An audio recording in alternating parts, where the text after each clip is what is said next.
Good evening, friends. Welcome to the India Power Talk. As you know, India Power Talk is an initiative wherein we invite international thought leaders and domain experts to create an easily accessible digital reservoir of their insights, experiences, and strategies on the economy. This is meant to benefit not just the Indian entrepreneurs and policymakers, but also international businesses, investors, and strategic partners who have invested in or intend to invest in India. We invite entrepreneurs, economists, professors, investment bankers, inventors, scientists, and other senior professionals with experience in diverse sectors who could contribute on the subject. For today's conversation, I am going to focus on the role of innovation in the economic recovery and try to understand whether the current COVID crisis could be an opportunity for India. On one hand, when the World Economic Forum has predicted that maybe 100 million more people may get driven to extreme poverty. And honestly, there is no point in talking about the current GDP numbers right now as we are still in the midst of substantial lockdown. However, recent Microsoft IDC study on economic recovery shows that 41% of businesses view COVID-19 as an opportunity. According to Ahmed Mazhari, president of the Microsoft Asia, organizations have challenges to overcome, but innovation is no longer a luxury. It has to form the core part of an organization's DNA. And to succeed in the new normal and drive digital transformation, we not only need to have robust digital foundation, we also need to ensure our people have the necessary skills and tools to work together to drive disruption. I guess that's the only way towards economic recovery for India as well. And to talk on the current state of innovation in India and the role of Indian scientists, I have with me the premier architect of India's science and technology vision and mission, and renowned expert in polymer science and engineering, someone who has been honored doctorates by 42 global universities, Padma Vibhushan Dr. R A Mashelkar, a national research professor. He has been the Director General of Council of Scientific and Industrial Research, CSIR, Chairman of National Innovation Foundation, as also the President of Indian National Science Academy, Global Research Alliance, and Institute of Chemical Engineers, UK. In recognition of his pioneering research contributions in polymer science and engineering, he has been honored as a Fellow of Royal Society, Foreign Fellow of US National Academy of Science, as also engineering, Foreign Associate of American Academy of Arts and Science, and Fellow of US National Academy of Inventors. He has won 60 plus awards that include the prestigious TWAS Lenovo Science Prize Business Week USA Award of Stars of Asia and JRD Tata Corporate Leadership Award. Dr. Mashelkar, who has been a member of the Scientific Advisory Council to the Prime Minister for over 30 years, has been honored with Padma Shri, Padma Bhushan, and Padma Vibhushan, three of the highest civilian honors. Sir, welcome to the India Power Talk and kindly accept my sincere gratitude for your valuable time today with me. Sir, the coronavirus pandemic has caused unprecedented damage to both lives and livelihoods. Years of gains have been wiped off in just few days. The poor has been the hardest hit. We are all looking at the economic recovery, but equally important is not just the recovery, but reimagining and reinventing the entire economy, environment, and education. In this entire process, innovation is going to play a major role. To start with, sir, can you tell us about the severity and the impact of coronavirus pandemic itself? Right. Thank you, first of all, very much, Nitin, for having me on this wonderful program, India Power Talk. I must first begin by congratulating you. You know, you always come out with lots of uh, innovative, path-breaking ideas. I would consider this as one. And I would say, not only it is powerful, but it is timely. Timely because India is gaining world's attention because of the new geopolitical changes in the post-COVID era. As you know, the China's position and its position vis-a-vis the rest of the world has undergone a major change. And India is being looked at as a great destination for doing business, for manufacturing, uh, as a reliable partner in global supply chains, a nation which can be trusted, quote unquote. All right. So I Absolutely. think India Power Talk series that you have started, I want to begin by congratulating you. Now, coming back to your question, indeed, the impact of the coronavirus pandemic has been enormous. First of all, we must understand the rapidity at which this has happened. I think if you go back, the bubonic plague in 1331, which spread Black Deaths from China to Italy, you know how many years it took? 16 years it took. But in 2020, from Wuhan to Italy, it just took 16 weeks. 16 years to 16 weeks. So that is the rapidity of how the globally connected world makes amplification possible and so rapidly. That's the first point. The second point is, if you look at the current pandemic, if you look at just a Q2, within that, I would say almost 100 days, almost 100 million people were plummeted from poverty to extreme poverty. You can just imagine how many years of work has gone down the drain. In just 100 days, 450 million jobs were lost. In just 100 days, 1.6 billion children went out of school.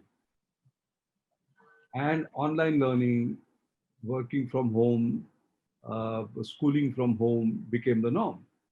But you can understand the challenge for children because almost 30 to 35% of them don't have digital access. Now, online learning you cannot do unless you have digital access. And if you don't have digital access, you can't get educated. So you can see in a very rapid time, the changes have taken place. You're right, absolutely. The economy has been hit. There are many calculations, but Larry Summers, a very noted economist, the former president of Harvard University, and Donald Cutler have done a calculation which is very interesting. They show that the total cost to economy is $16 trillion. And that is, of course, part of it is lost GDP, which is 7.6 trillion.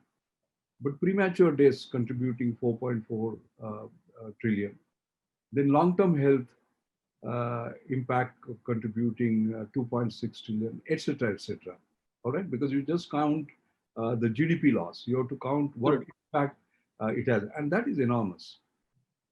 If you look at the Sustainable Development Goals, 17 of them, each one of them has been hit. Just recall, the first goal was no poverty, has been hit. Zero hunger has been hit. Good health has been hit. Indeed, even the immunization of young children could not be done, in 70 countries. So you can just imagine how their future will be affected. Then one of the goals was decent work and economic growth. And I just now told you about how that has plummeted. Then inequalities. We were looking at reduction in inequalities. They have increased very sharply. And so on and so forth. So I think the word is in a reset mode, if you like. So I like what you said initially, that when we look at reconstruct, when we look at repair, we look at recovery, this is an opportunity for us to look back and reinvent, reimagine, rethink of the new world. So obviously, really thanks you, sir, for this really, proper description of what has happened exactly in the post-pandemic era, or rather during the pandemic period. So obviously, science, technology, and innovation is going to play a major role, and we really require science that is actionable. And you always have been a propounder of this theory that we need actionable science, actionable knowledge. So science that has not just solving the old problems, but solving the new problems that has arisen because of the COVID-19. So could you explain and tell us how the scientist community, the technologists have responded to it, especially with reference to India? Yeah. Well, I think at the end of the day, no, I'm not saying this because I'm prejudiced as a scientist, but very frankly, it is only the science in which you have to believe in. It will come to rescue because science solves, science creates solutions by which we will be saved. So I think faith in science is extremely important. And science, which used to be on a periphery, has suddenly come to the center stage, Yes. as you can see, science, technology, and innovation. And if you see around the world, the informed decisions are being taken by the political leadership all across the world, including India, by the way, all Mhm. right? By using scientists, technologists, and innovators. If you just see, for example, at the beginning of the pandemic and look at India, we had, as far as diagnostic capacity was concerned, it was close to zero as far as COVID was concerned. Yes. So there was a limited diagnostic capacity. There was no point of care diagnosis. There were no vaccines, no therapeutics. Ventilators were importing. Then personal protection equipment were largely importing, and all sorts of challenges. And you just see the dramatic change. Yes. You know, just look at PPEs, personal protection equipment. You will see that just in March, we were importing them. And can you believe it, in July, We are exporting. exported 2.3 million. Can you just imagine the The change. turnover, the change? So there, the scientists, the technologists, the innovators, the public uh, sector as well as private sector coming together, all that has happened by looking at science as the platform. And even for that matter, vaccines, the whole world is in a race. There are some 30 candidates, out of which three are at phase 2 and phase 3 in India, In basically. So you can quite clearly see science has responded, and science has responded rapidly, and science has responded with science that is actionable. So can you give us some specific example? Let's start with your own organization, Council of Scientific and Industrial Research, CSIR, which you led for record number of I guess 11 years. We are very proud of the fact that CSIR transformation under your leadership during the 90s was recognized as being one of the top 10 most important achievements of Indians in the science and technology in the 20th century, and by no other than Dr. Jayan Narlikar in his book Scientific Edge. He did mention about this. So, can you tell us the CSIR and our Indian scientists and how they are responding to the pandemic? Oh, yes, I can say with great pride that they have responded absolutely fabulously. CSIR is a powerful uh, organization because it has a rich scientific and technological base, all right? And we have laboratories with diverse disciplines, diverse capacities. We have a track record of having done great things for India. Like, for example, the green revolution would not have taken place if there were no pesticides, insecticides, herbicides. And 70% of what was used was created by I see. CSIR. Today, we call ourselves the pharmacy of the world, generic drugs. We are the biggest supplier Yes. uh, to offer generic drugs of very high quality, very lowly price. The entire base was created by CSIR. So CSIR has lots of things to its credit. But here, what has happened, the magic has been that we have a great leader, Dr. Shekhar Mande, the Director Mhm. General, inspiring leader, and he's a real team builder. So he got the team CSIR together. Because normally what happens is the 40 labs behave like they're 40 labs, etc. But bringing them together was very, very important. And then they decided on the verticals, whether it was diagnosis, whether it was surveillance, whether it was drugs and therapeutics, vaccines, PPEs, then issues connected with supply chains. And they formed task forces and with very strict sort of timelines.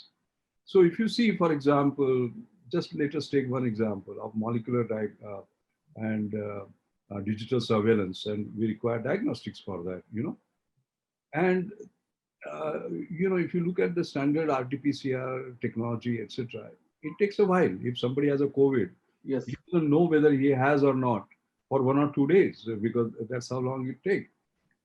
And how ideal it would be, like pregnancy kit, you immediately sort of get to know, you create a sort of paper strip. And the Institute of Genomics and Integrative Biology has created that. And this year, as you know, the Nobel Prize was won by CRISPR, all right, which are like molecular scissors which cut and paste the genes. And they use that cutting edge technology, CRISPR-Cas9. Mm. And the beauty of that is that you get to know whether you have COVID or not within just 1 hour, all right? And the Tata Sons have partnered with them, and they're going to sort of produce this. It has got all certifications. They're also looking for export, and the cost is just 500 rupees. Yeah, so not 5,000, but 2,500. But so that is very important. Now you can see this is a wonderful situation because we are dependent upon Chinese imports all Yes. the time. And if you remember, the millions of them which were ordered, as a matter of fact, had to be returned back because they were of low quality, and we were left with none. So from that, this is a dramatic change, and CSIR is responsible for that. What laboratories have done, for example, National Aerospace Laboratory, they're always in the air. They're thinking of building aircrafts and so on and so forth. But in this particular case, what they did was that they used their expertise. Like, for example, when you are up in the air, you have the oxygen mask. Mm-hmm. Right? So they came to the ground and said, how should we develop those systems for the sort of ground level? So they created this, what is called as a Swashvayu, that is a BiPAP, which was a non-invasive ventilator. Within just 36 days, responding very fast. For flying aircraft, of course, military aircraft, they knew I had the PPEs. But using that technology, they created for civilian. I think the point I'm trying to make is that all these laboratories, their expertise somewhere else, they sort of used it here, like Central Building Research Institute, they were used to supplying things during disasters, earthquakes, tsunamis, etc., etc. So they had this basic background, and they created modular, foldable units, basically, which can be built very quickly. In fact, they created 50 labs in less than 5 days. I mean, this is sort of fantastic. Or our NCL, National Chemical Laboratory here in Pune. In Pune. Right? So many times you don't have the medical oxygen, basically. All right, you have to depend on gas cylinders. They said why? And they're great in membrane separation. They use that to create membrane separation, which will take oxygen from air and enrich it so that it is sufficient for this thing. I think the main point I'm trying to make there, each of the laboratories actually sort of rose to the occasion and created sort of systems, including, for example, national healthcare supply, the entire chain management, one-stop supply chain, for example. And also, most importantly, we are great in drugs and therapeutics, generic, process chemistry, process engineering, and drugs like favipiravir, remdesivir.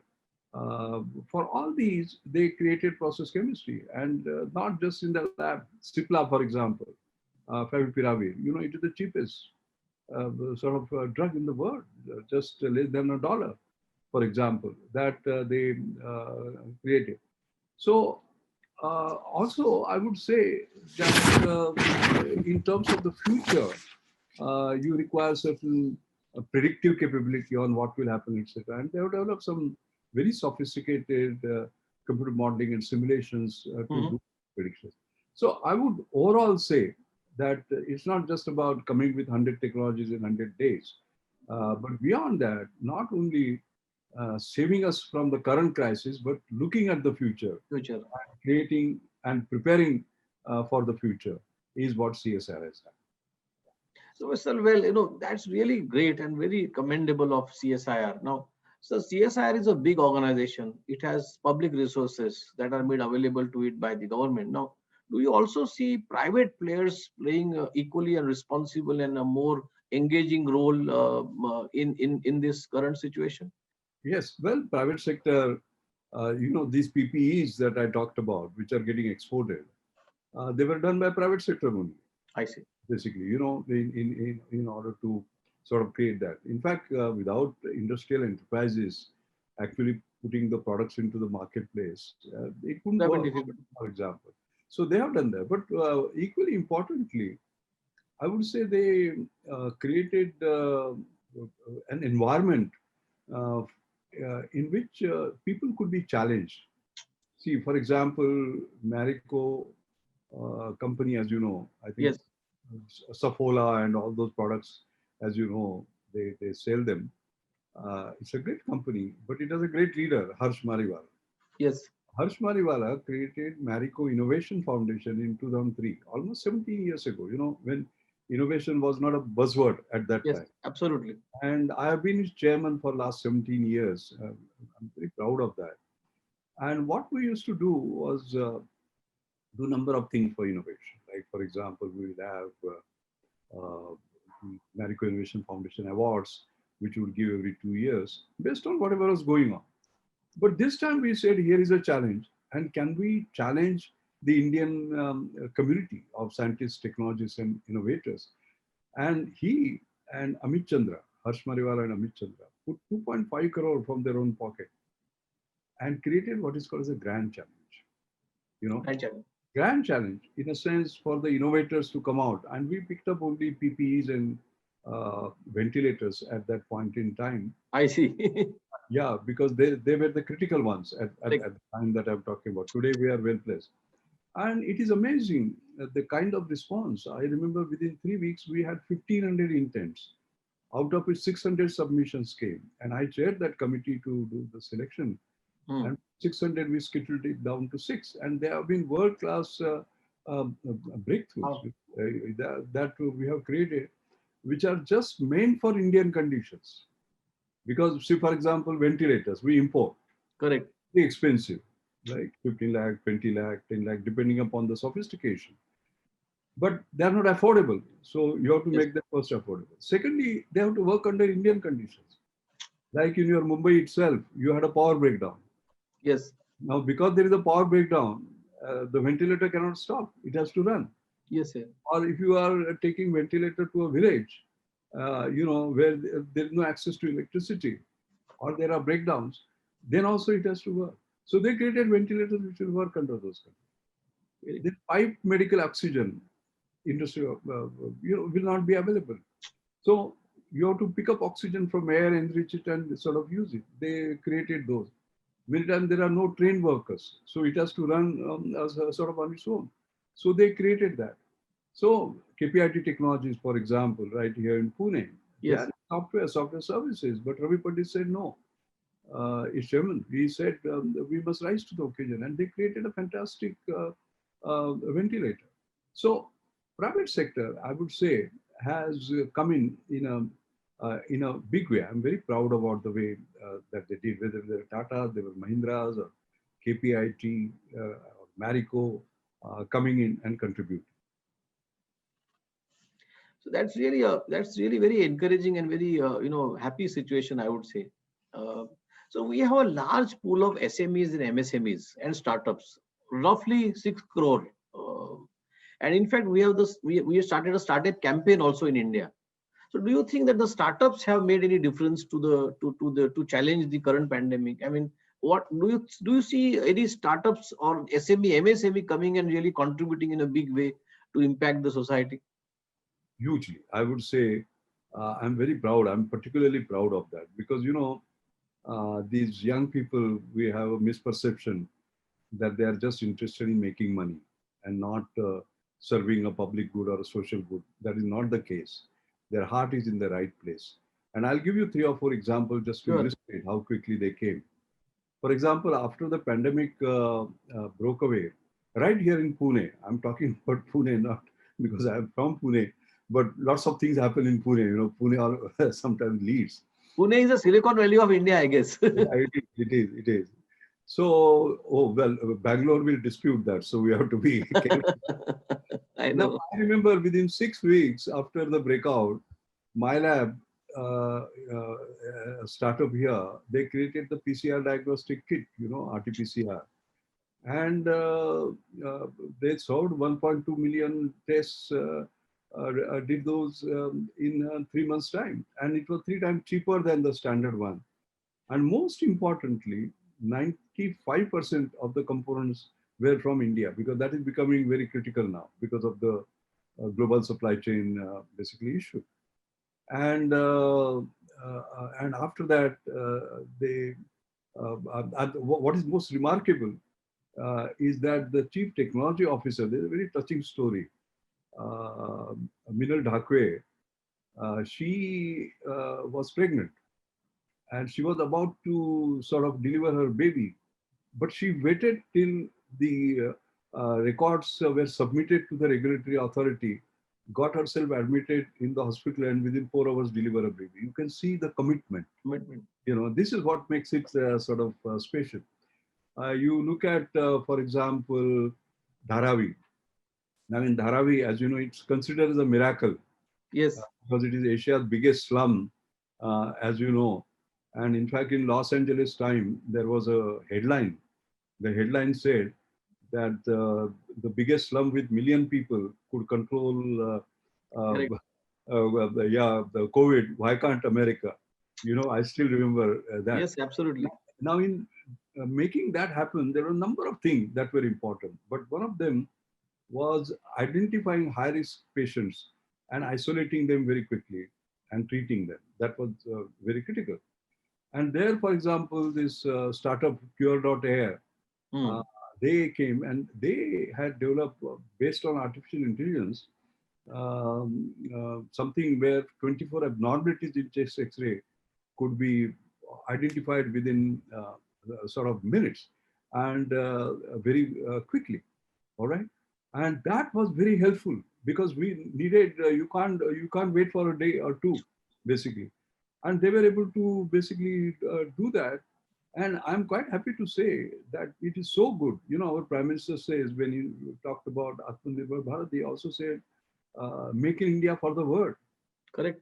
Today, I'm very happy to say this is Make in India for the world, because now what they have developed, it has reached Italy, it has reached Bolton, their National Health Services, it has reached Oman, and so on and so forth. So that is our startup. We should be very proud. SASIT technology, for example, once again, using cutting edge technology like artificial intelligence, and just the way you cough, actually they were doing it already for TB, and Right. very quickly they repurposed it for sort of COVID, and particularly for asymptomatic cases, this becomes important. What I'm most impressed with is a startup called Dozy. See, as you must have seen, we ran short of ICUs, Yes. right? And then what do you do? So can you just imagine that a normal bed can be converted into ICU? Looks like a dream, isn't it? Absolutely. Yeah, and he did that by using sensor technology, IoT, uh, Uh-huh. Internet of Things, basically placed under the bed, where there are so many parameters that you could measure, which you will measure in a sort of ICU and monitor. And that means a bed can be converted into an ICU within no time, all right? And at a cost which is 20 times cheaper, all right? Now, this is using cutting edge sort of technologies. So therefore, when hotels or let's say marriage halls or stations have to be quickly converted, you can just see the impact of something like this. Also, like I said, uh, people who are doing different things suddenly turn. Like, for example, one of the American Innovation Foundation award winners is Noka Robotics. It was IIT Hmm. Kanpur based startup. Okay. Okay. They had nothing to do with ventilators. They were doing with robotics and advanced process automation. And they shifted to this.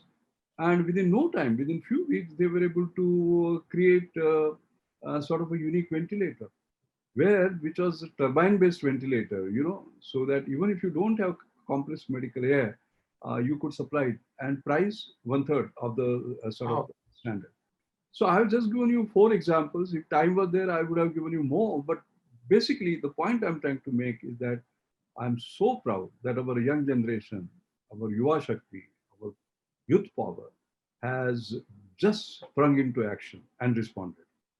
So that's really, really, sounds very impressive and extremely promising. So I have several times heard from you that India is not a startup nation, but that it is a starting up nation. And we are still learning. And as a student of law and also as a student of science, we all believe that learning continues in life. So what are the learnings so far, and what can we do that we really become a startup nation like an Israel is? Yes, I think the point you are making is very right. And I think there are a number of things that we have to learn from countries like Israel. First of all, the ability to take risks. They look at fail, FAIL, as first attempt in learning, FAIL. Your best guru, they say, is your last mistake. You learn from it. So because you have failed, you are not discarded, all right? You get up with renewed energy. And that's the first important thing. Second is talent, technology, and trust is the tripod. We have plenty of talent, we have technology, but there has to be a trust. Now, I'll just give an example by Sure. what I mean. Uh, in my mother's name, I have created what is called as Anjani Mashelkar Inclusive Innovation. Inclusive innovation. Because we want to make sure that, see, making high technology work for the rich is very easy. Making low technology work for the poor is very easy. But making high technology work for the poor is very difficult. So this award is given for that. And also, I'm not a great believer in best practice. That might surprise you. But I'm not, because you are following somebody's best practice. You will always remain a follower. You'll always look at something, I am going to follow this, I want to go, and that is his best practice. No. You have to create the next practice. Correct. Where the rest of the world will follow you. So Anjani Mashelkar awards are given only for these. You get Next practices.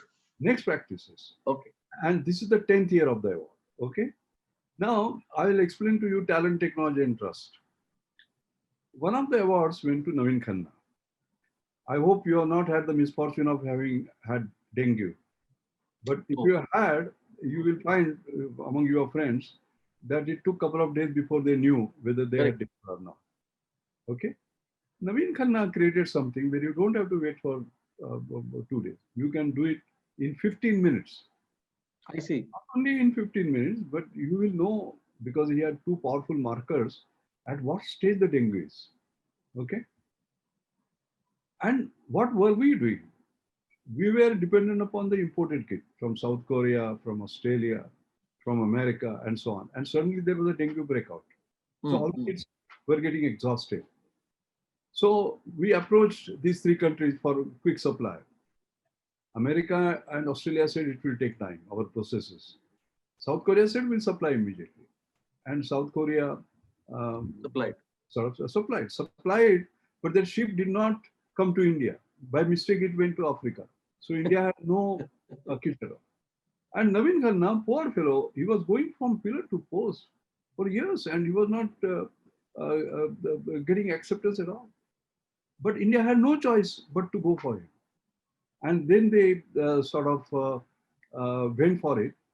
And his market share, which was just 0% 4 years ago, today is 75%. Now just imagine, Nitin, if the ship had come to India, he would still be waiting, and he would be still 0%. This exemplifies, this is one example that exemplifies talent, technology, and trust. So we must believe in not only Make in India, but believe in what we make in India. So as to say, So I think that is the most important aspect. Also, we have to give the startups a head start. You think it is like this, you put a tender for a government order.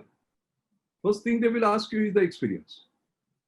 It is almost like Sachin Tendulkar, who made a century at the age of 15 in his first appearance in Ranji Trophy.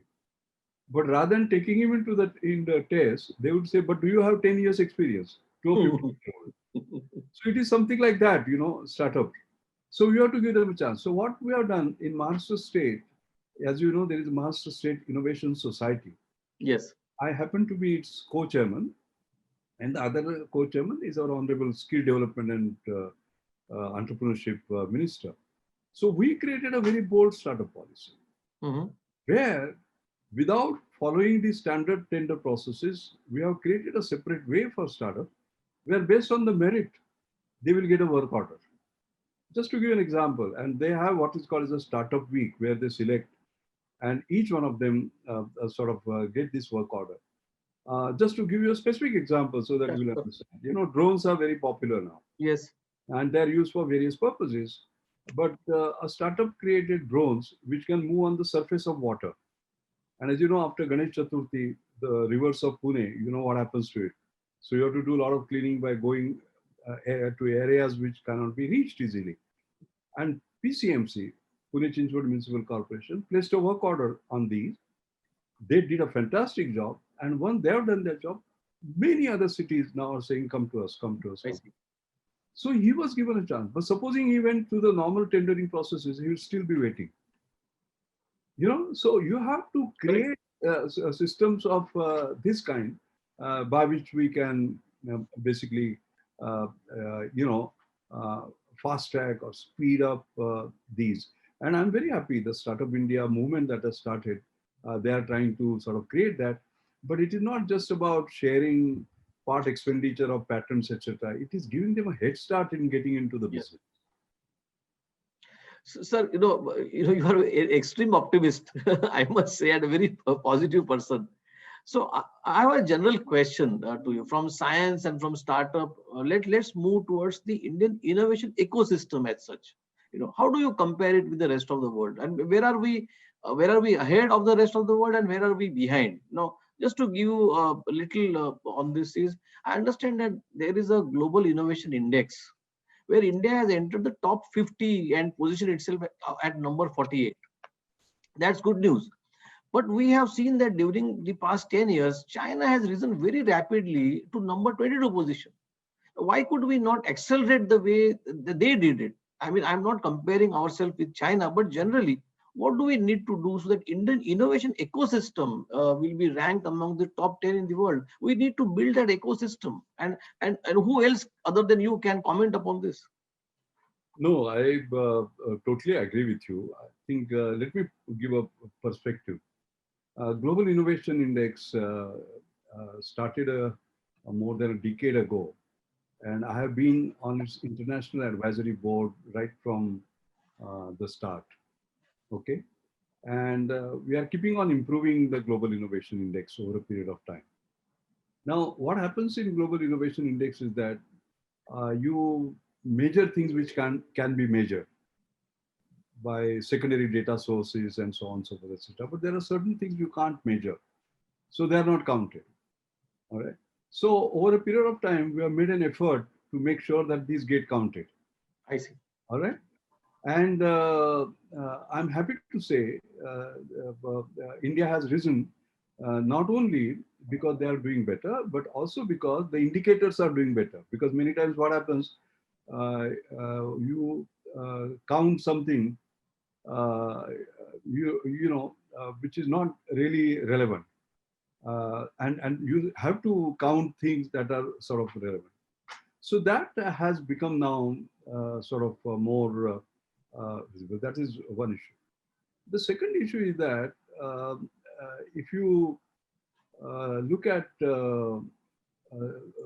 let's say, what is now called as frugal innovation, Yes. you can call it affordable excellence, or I had coined the term Gandhian Engineering, getting more from less for more. They all mean that you are looking at affordable excellence. All right. That means normally affordability and excellence don't go together. You say what is affordable can't be excellent, what is excellent can't be affordable. But India is capable of doing affordable excellence. I 10 see. times better, but 10 times cheaper. Take Mars Orbiter mission, for example.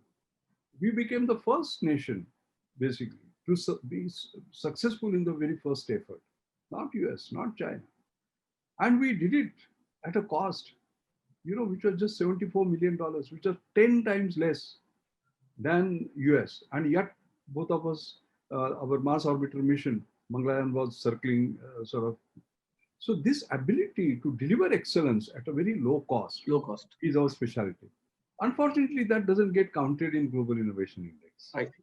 You get the point.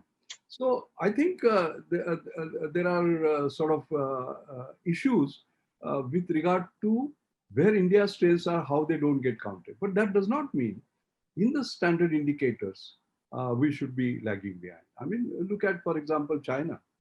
Oh, China has surged way ahead. In 1998, when I remember our CDAC, Center for Development Advanced Computation, Dr. Vijay Bhatkar, who created the supercomputers, Param supercomputer. And he created Param 10,000 with 100 Yes. megaflops sort of capacity. And sorry, 100 gigaflops capacity. And if you see at that time, we are on par with China. But today, if you look at the top 500 list of supercomputers, how many China has? 222. How many we have? 2. That is how far they have gone. Because of their investments in science and technology, their commitment, our investments have remained as a percentage of GDP, although in actual terms they have increased, almost the same as they were 20 years ago, whereas they have zoomed up dramatically.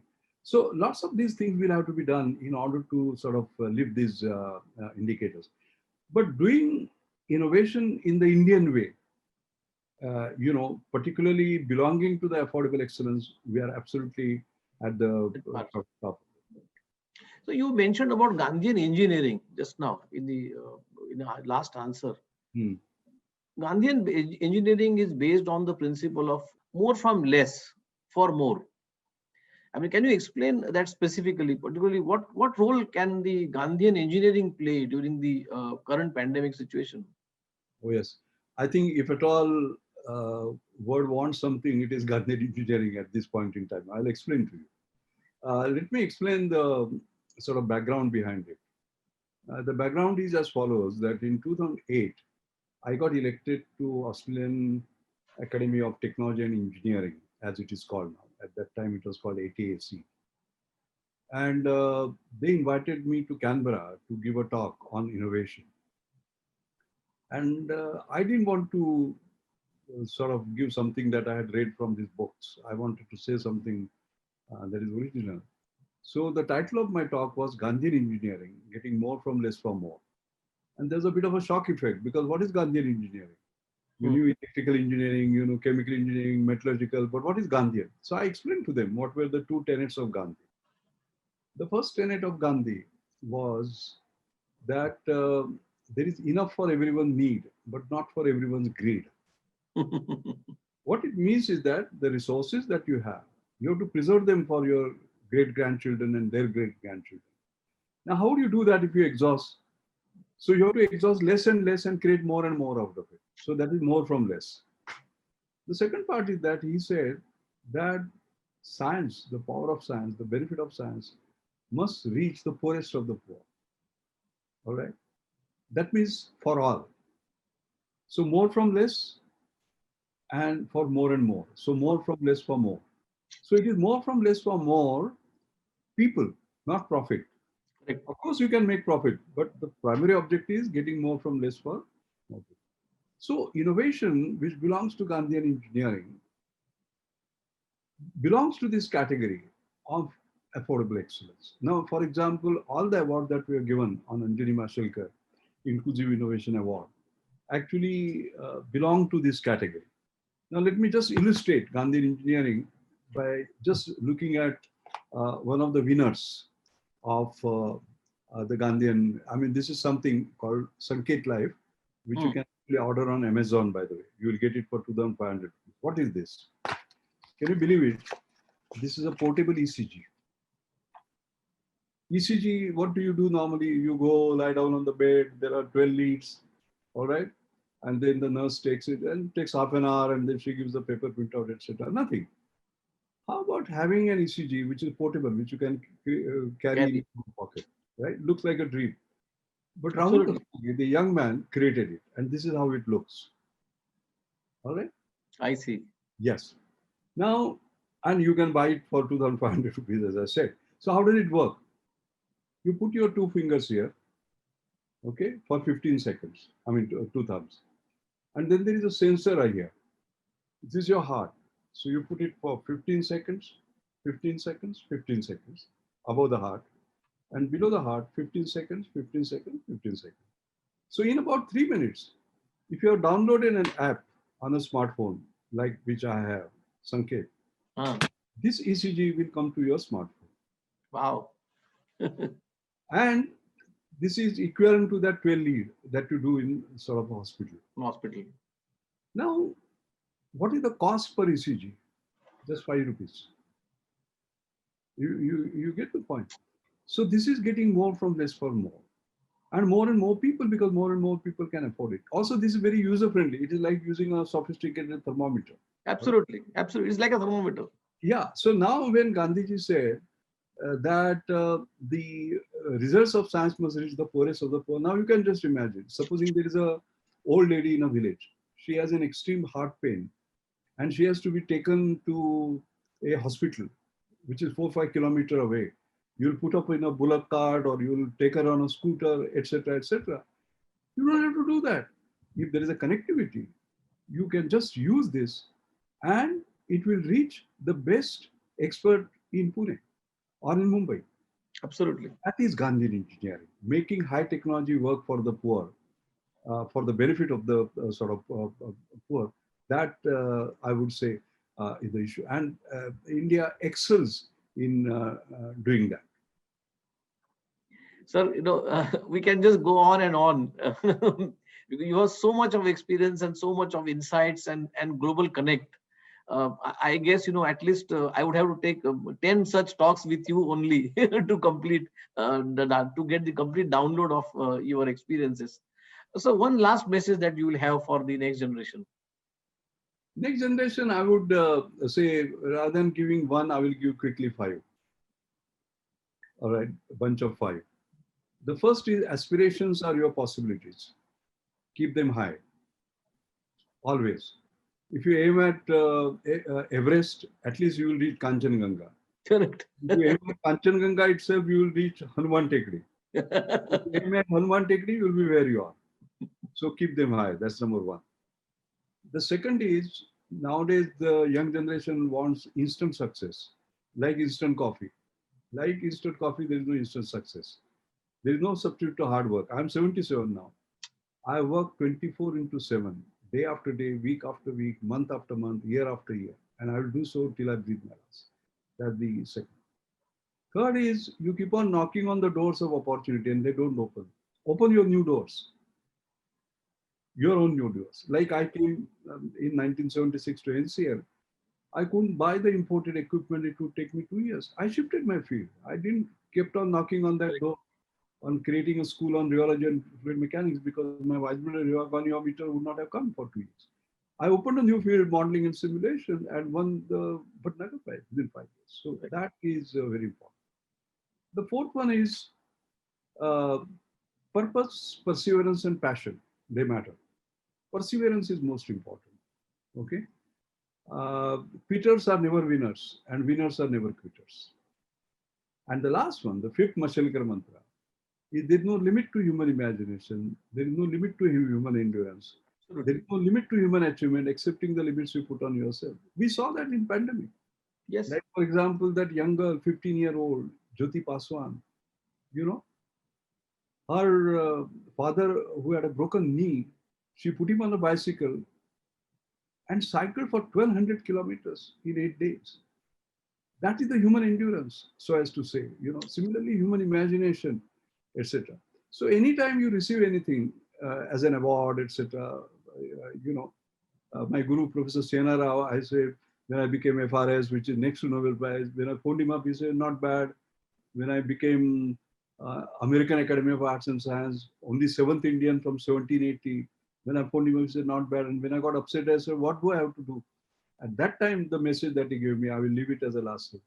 What he said was that, he said, Mashelkar, you are climbing on a ladder of excellence, which is limitless. It has no limit, accepting the limit you put on yourself.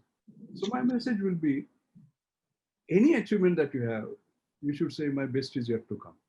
So my final mantra is that you may be, for young people, you may be in your 20s, you'll become 30, 40, 50, 60, 80, 90. You live for 100 years, by the way, new generation. But even when you are 89, the first day, and that day in the morning when you wake up, you say, my best is yet to come. And maybe today will be the day that it will come. And if you count every day like this, you will be wherever you are at the highest level. But our India as a nation will have its rightful place in the Committee of Nations, which is right up there. So thank you so much, and my once again, sincere gratitude for your valuable time and rich, really, really rich insights. So it was a pleasure talking to you. I would like to thank the Indo-American Chamber of Commerce, the Indian Chamber of Commerce, LawSico, and Indian SME Accelerator Network, who has been associated with us. Let me also conclude my vote of thanks with a humble prayer to the Almighty to bestow mankind with the right spirit to fight the coronavirus and help restore peace, prosperity, and bliss.